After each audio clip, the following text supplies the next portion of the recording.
So this is the very last time I'm gonna see my laser red Aero with this cream and the black insert interior. I mean, it does look really good, and the seats are actually in really great shape for the age of the car.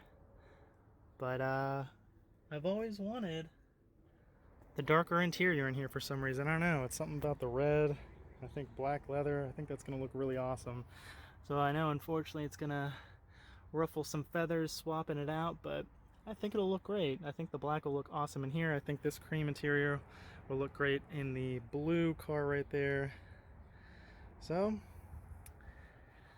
last time, we'll see this combination, but I think it's gonna work out pretty well. So now we just need to spend a lot of time swapping all this stuff out. So let's get started.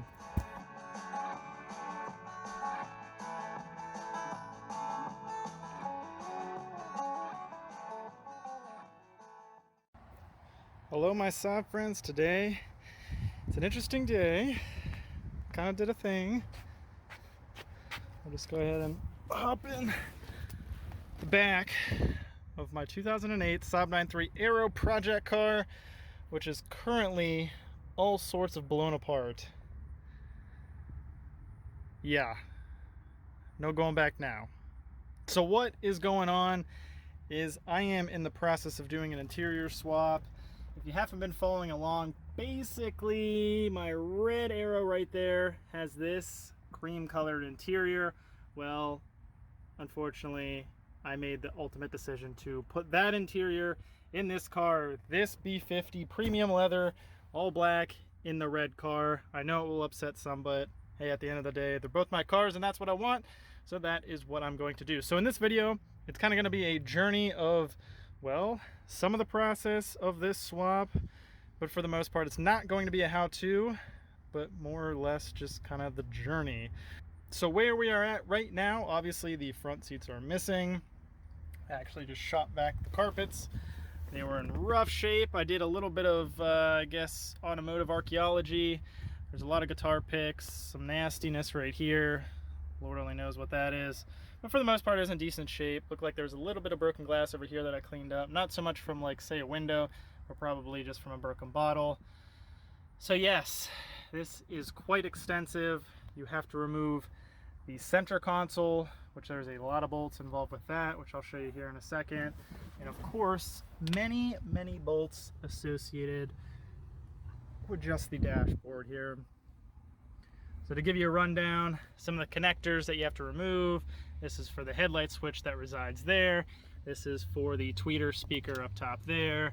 Security LED ambient light sensor wire over there for the passenger tweeter speaker. You have different connectors up here. This is for the instrument cluster. This is for the CIM that lives right there. Multiple other connectors. A lot of these are actually for the radio. You have different stuff for the climate controls, and going on down here for the cigarette lighter and the light. Passenger airbag and the dash right there. There's two connectors. Center speaker wire is this one right here, and a couple other connectors here and there. That's for the glove box light. But yeah, there is a lot going on, and that's kind of the reason why I'm not doing a how-to.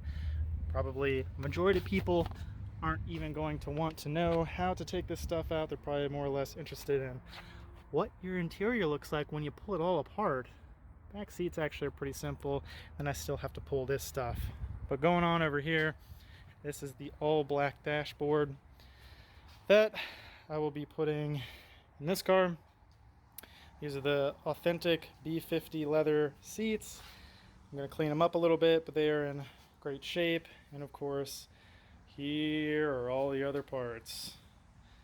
The all black glove box, side panels for the center console, rear panels for the center console, armrest still attached, side panels to the dash, instrument cluster, various speakers, the surround, Aero wheel, A-pillars, CIM, airbag, vents, trim, I mean, you name it.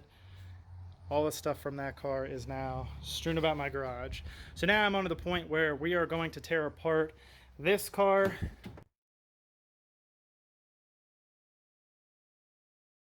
Where Where this leaves us at, for starters, we need to get at these side bolts. There's one on each side, torque screws. Need to pop this off, 2 screws there. Need to remove this trim. There's a screw underneath there. This opens up. I'll have to clean that out. 2 screws underneath there. I'll probably remove this vent. I didn't on the other one. Made a little more of a hassle to get to. This, need to pop that out and then go from there. But yeah, the vents all need removed. I have a video up top here how to remove this one. That gives you access to the radio. You can pull that out. But the same removal method can be used on these vents as well as these speaker grills. But yeah, we will continue on and I'll report back when I start getting this stuff more torn apart. But now I think we got a pretty good milestone with the blue car stripped down as much as possible. These side pieces are such a pain in the butt to get off. But basically, you just have the seats down all the way. You pull on the bottom. You can tell it loosens up. There is a clip right about in here, and it's got to go towards the inside of the vehicle to unclip. Like that. Drop it down a little bit. And there's a clip right in here. Get a flat blade screwdriver, push inwards.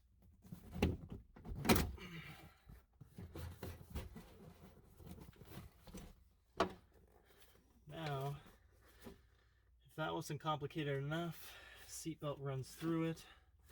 So this needs to unclip to release that. There you go. And there's that one clip that clips right into here that you have to push inwards. Now we need to remove these back seats and need to fold them down. There's 2 13mm nuts down in this crevice. It can kind of be a pain because there's no room. So what you need to do is use the seat to your advantage. So remove it, lift up.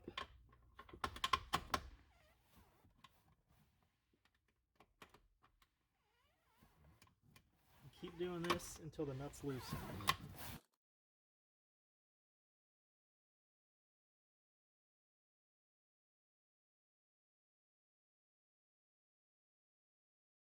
Nuts off and it actually fell down in here.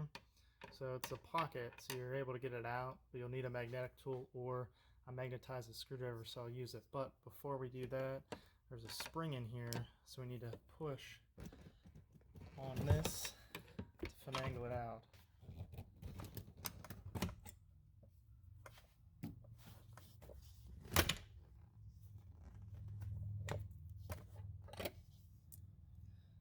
So there is a tiny little sleeve that fell down there as well as the nut.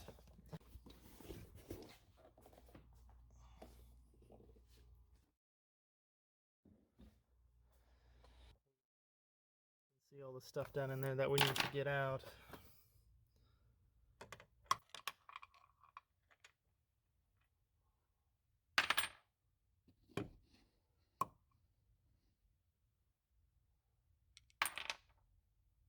To get this larger portion out, once we remove the nut on the end of it, we have to remove this seat belt mechanism. So it's just one nut right there. I believe it's a 18mm, but I don't have an 18mm deep well right now. It went missing, so I used a 19 and it worked perfectly. They're not under a super lot of torque. So as you can see, using a 19 did not round it off or anything, but set that to the side, and then this guy lifts up.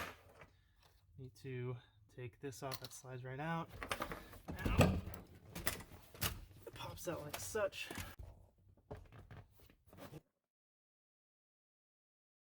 So here are all the pieces you should pull out of there. There's 5 in total. As far as reassembly goes, you have the spring. You have this piece right here. The longer portion, that's going to face outwards. Have the little sleeve. Goes on there. The plate. And then lastly, the nut. Like that. Obviously the nut's not tightened down much at all. That just kind of shows you exactly what it looks like. So instead of hearing some catchy music, you get to hear my voice more. Surprise. All right, so at this point, I am wrestling the dash in. Definitely more of a two-person job. I highly suggest if you're ever doing this modification, get at least one person on each end. That way you can kind of just glide it into place. But I struggle with getting it in, and here you can see I'm kind of just shifting things around. But at this point, my main goal before I bolt it in is to make sure all the electrical connectors are in exactly where they need to go. And then right there inside the glove box, there's actually a temperature sensor for the air conditioning unit that is rather a bear to get to, and you really need the dash loose to kind of wiggle it around and of course deal with any of the other electrical connectors. So now I got the instrument cluster into place. I'm attaching, I believe it's 4 bolts. This is the upper dash bezel. That gets fastened with around 5 or 6 screws. Now all these screws that you see me putting into place, those are all Torx bit bolts. Those are kind of par for the course. There is a bunch of those in the upper dash portion. Next up on the list is the center speaker and the grill. Now part of that grill houses the security LED as well as the ambient light sensor, and that just gets pushed down after you fasten the speaker. After that, I'm working on the cool night panel multi-switch, and then after that's into place, the automatic headlight switch right there. So randomly I'm placing a couple different things into place. That is the driver's side tweeter speaker, and then I just threw in the driver's side air vent. Here I'm doing the passenger air vent as well as the speaker on the passenger side. There I slide on the CIM, make sure the connector's nice into place, and of course put on the arrow wheel and then the big Allen bolt right there torqued down to place. Here obviously I'm putting the glove box into place, and I'm kind of making sure everything is where it needs to be and lined up. There's a couple bolts on the bottom, a couple bolts on the inside of it. And now I am doing the A-pillar trim pieces, and these are kind of tricky to get into place. You really have to struggle getting the bottom in there, and then I think it's either a 10 or 12 millimeter bolt in the cover that pops over there. But if you actually look closely, I did kind of make a mistake. My hands were dirty after touching the dash, and then I popped those A-pillars into place, and I got my greasy paws all over those things, so I struggled to clean them after the fact. Speaking of struggling, I ended up trying to put the cup holder in, but then I realized I actually have to loosen up that top instrument cluster surround. So I loosened that up, put the cup holder in, and then ended up getting all of that other stuff into place. So it is actually around a month later since I did the interior swap and I filmed those clips. My GoPro ended up dying. Once I realized the cameras died and I finished the work for the most part, I didn't want to just show a slap together video. I really wanted to drive the vehicles around for really kind of have proof of concept to make sure there's nothing that's going to come up as far as codes with the CIM, because of course that needs removed. There's temp sensors in the air conditioning system and the ductwork, so a lot of that stuff's kind of tricky to get to, and there's a lot of stuff that could go wrong and could have been forgotten to be plugged in. So obviously that stuff would have came up with driving the vehicle, so I really wanted to have that proof of concept and drive the vehicles around for some time to ensure that stuff is all working. So the blue car, issue with that, but it is pre-existing. The red one, my daily driver, that one I did unfortunately have one big bummer come up, which I'll explain here in a second. So let me show you the finalized product. Man, I love sports sedan seats. So this is my Fusion Blue Metallic with the now cream interior. This turned out absolutely phenomenal. I love the dark blue in the light interior, my laser red, the bright exterior, and the darker black leather interior. I think it offsets everything perfectly. So this car is probably 95% of the way there. I even swapped in a sat-nav radio. Go ahead and click up top here where I show you how to retrofit a sat-nav radio in my red car. I did the exact same process in this blue car, but everything is back together with the exception of the back door panels. Now, not because it's a complicated thing to throw back on. Those are actually tremendously easy. It's just unfortunately pre-existing issue with door locks on the back side of both these doors. So I figured I'll leave the door panels off, do a little diagnosing with the door lock actuators, and I may even swap out the window switches to see if I can do a little bit of diagnosing. But everything else though is assembled. This thing fires up beautifully, no check engine lights, no weird things going on. I did have an issue, but I knew it going into it, and it worked out perfectly because I had the dash and the glove box and stuff out. But the blend door actuator for the recirc, which is buried way up in here, that had a gear broken. That's actually a really common thing to go. So I fixed that. Fortunately, I didn't do a video of it. I just kind of busted the work out. But that was the only thing that really came up, and that was a breeze to fix because all of this wasn't in the way. I had full access to the heater motor in there. So this is the Fusion Blue all put together in its glory. Now for the red one.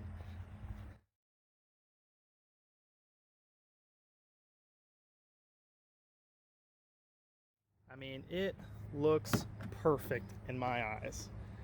Dirty, but perfect. I think this color combo is fantastic. I've always been a fan of dark interiors. Yes, it obviously does get hotter in here. When sitting out in the sun, the car kind of bakes in the black leather. The dark interior will bake in here, but I do have tinted windows, so that helps with that. So everything with this car is put back together 100%. There's really no pre-existing conditions going into this car. I did run into one issue whenever I was putting it back together, and has to relate with this steering wheel. When you pull this off, the steering wheel goes on the steering column, and there is a notch inside the steering wheel and then a piece sticking out of the actual steering column. I put it on here thinking it was clear cut and dry. Well, unfortunately, there is some slop to that. You can actually go to the left one tooth or to the right one tooth. So what had happened was I slapped this all back together. I started driving it down the road and realized my steering wheel, the car's going straight, but the steering wheel was pegged to the left here. Through all sorts of codes with the steering angle sensor here, and I thought because I unplugged the CIM, replugged it in, I screwed something up. Well, I did screw something up, but it was a simple fix. Pulled everything back off, paid more attention to where everything needed to be aligned, checked the tires, make sure they were straight, made sure this is straight, buttoned everything up. I didn't even clear the code. I drove it around, and instantly the car was happy again, and the code went out. Unfortunately, I ran into one specific issue that was not pre-existing, that not related to the steering wheel, and something that is a huge bummer. So the one issue, and it kills me, is the fact that I have this beautiful black leather B50 interior, but I'm dealing with a driver's seat that the heating elements do not work. Going into this, I knew the interior that I had in here, that cream interior that is now in the blue car, those heated seats worked great. These heated seats, I didn't know if they worked 100% because whenever I drove the blue car around, it was typically 80, 90 degrees. So the black leather was still kind of warm, and I thought they were working, but apparently not. At this point in time, I did order the parts.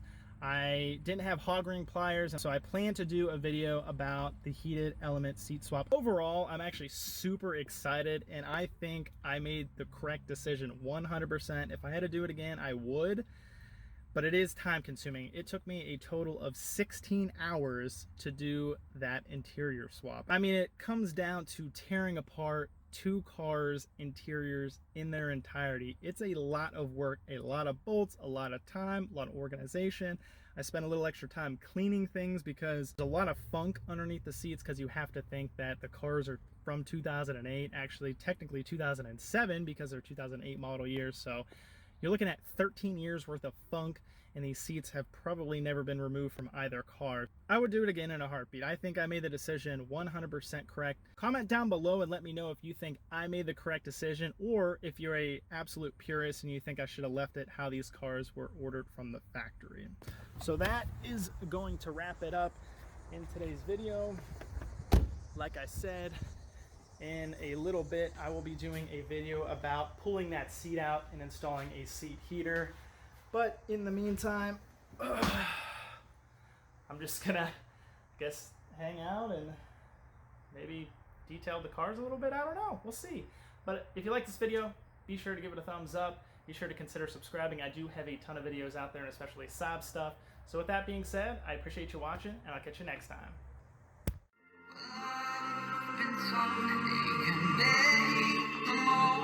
What you want to be, so stay true.